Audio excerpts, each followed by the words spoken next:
چلیں مولانا کے اگلے کلام کی طرف چلتے ہیں۔ مولانا لکھتے ہیں مصطفیٰ آمد کے سازد ہمدمیں، فرماتے ہیں حضور صلی اللہ علیہ وآلہ وسلم آئے تاکہ اپنا ہمدم بنائیں اور باتیں کریں۔ کلمینی یا حمیرہ کلمی، کیا فرماتے ہیں سرکار کہ اے حمیرہ مجھ سے بات کر۔ حمیرہ اماں عائشہ صدیقہ رضی اللہ عنہا کا لقب ہے، لیکن یہاں مولانا اماں عائشہ کی کوئی بات نہیں کرتے، یہاں حمیرہ سے مراد روح ہے، اور یہ میری یا کسی اور شاعر کی تشریح نہیں ہے، بلکہ اگلے اشعار میں حضرت خود ہی اس کی وضاحت فرما دیں گے۔ اس شعر میں وہی پچھلے مضمون کا تسلسل ہی آ رہا ہے۔ کیا فرماتے ہیں مولانا کہ مصطفیٰ صلی اللہ علیہ وآلہ وسلم تشریف لائے تاکہ روح کی ہمدمی اور ہم کلامی کا راستہ کھولیں، اور آپ روح کو فرما رہے ہیں کہ مجھ سے کلام کر۔ کیا فرماتے ہیں مولانا؟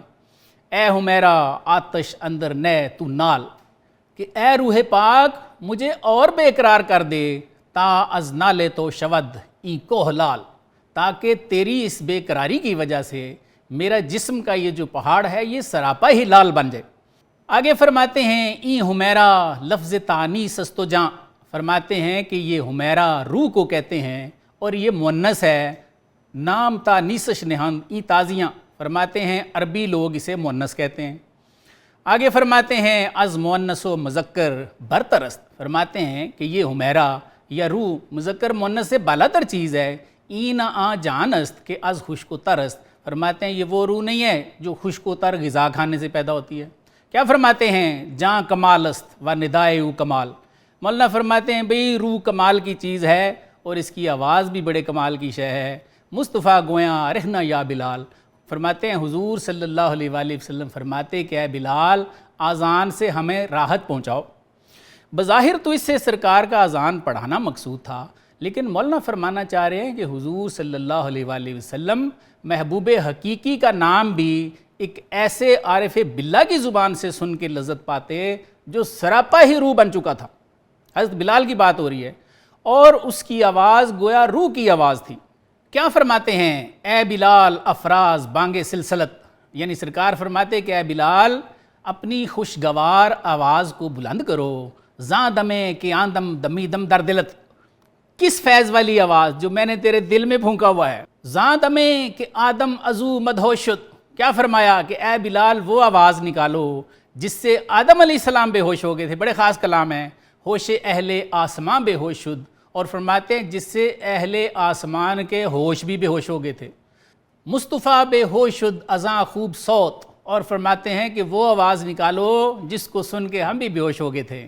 شد نماز از شب تاریس فوت، اور شب تاریس میں ہماری نماز بھی فوت ہو گئی تھی۔ آگے مولانا فرماتے ہیں در شب تاریس پیش آں عروس، یعنی شب تاریس کو اس مانوی دلہن کی یافت جانے پا کے ایشاں دست بوست، فرماتے ہیں حضور صلی اللہ علیہ وآلہ وسلم کو دست بوسی نصیب ہوئی تھی۔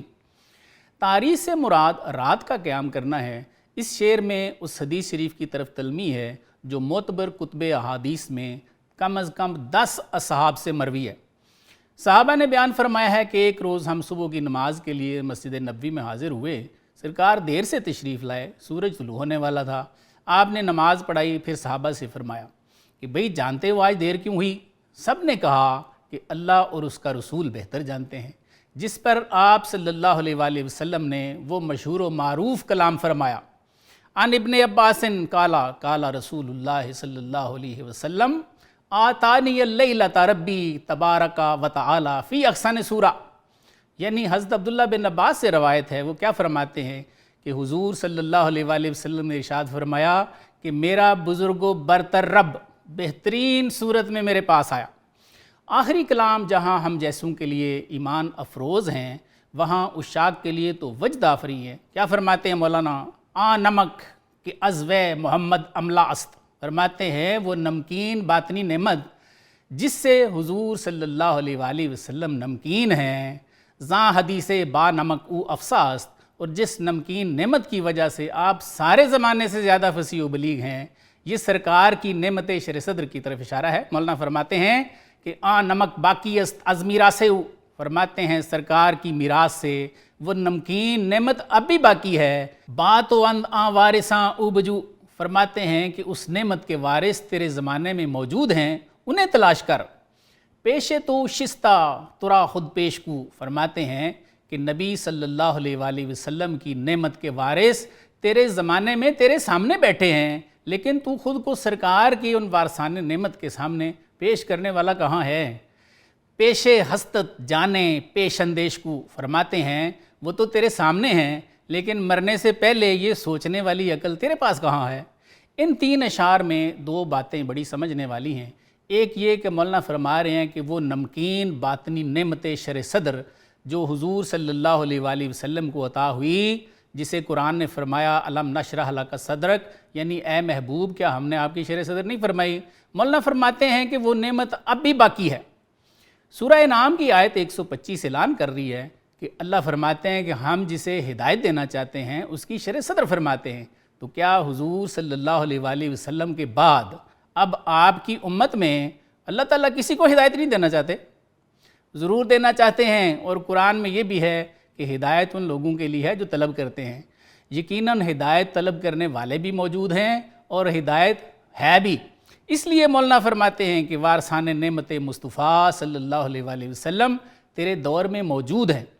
یہ حدیث بخاری کی پہلی جلد میں موجود ہے، العلماء ورثۃ الانبیاء، یعنی علماء انبیاء کے وارث ہیں۔ کیا علماء ہمارے درمیان موجود نہیں ہیں؟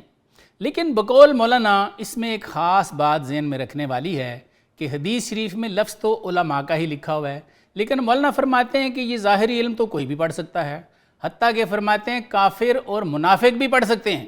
مولانا فرماتے ہیں کہ اس سے مراد وہ علماء اور صالحین ہیں جو اصحاب شرح صدر ہیں، یعنی اولیاء ہی مراد ہیں۔ اور مزید کیا مولانا فرماتے ہیں کہ یہی نبی صلی اللہ علیہ وآلہ وسلم کے وارث ہیں، ان کو تلاش کرو۔ دوسری بات جو حضرت نے فرمائی وہ کہ وہ تیرے سامنے بیٹھے ہوئے ہیں، لیکن تو خود کو پیش نہیں کرے گا، تیرے میں یہ سوچنے والی عقل کہاں ہے؟ اس میں مولانا ان لوگوں کے برعکس تعلیم دینا چاہ رہے ہیں جو یہ کہتے ہیں کہ اولیاء مر چکے ہیں معاذ اللہ، اب ہے ہی نہیں۔ مولانا فرما رہے ہیں کہ وہ نہیں، تم مر چکے ہو، تم مرے ہوئے لوگوں کی طرح لیٹ گئے ہو، تم انہیں تلاش ہی نہیں کرتے، اولیاء تو باقی ہیں۔ مولانا کی یہ بات بخاری کی اس حدیث شریف کے مطابق بالکل درست ہے کہ جب زمین پر اللہ اللہ کرنے والے ختم ہو جائیں گے تو قیامت برپا ہو جائے گی۔ تو ابھی تو قیامت برپا نہیں ہوئی۔ ناظرین ایک چھوٹا سا وقفہ لیں گے، وقفے کے بعد جانیں گے کہ مولانا نے ہمارے لیے مزید کیا لکھا۔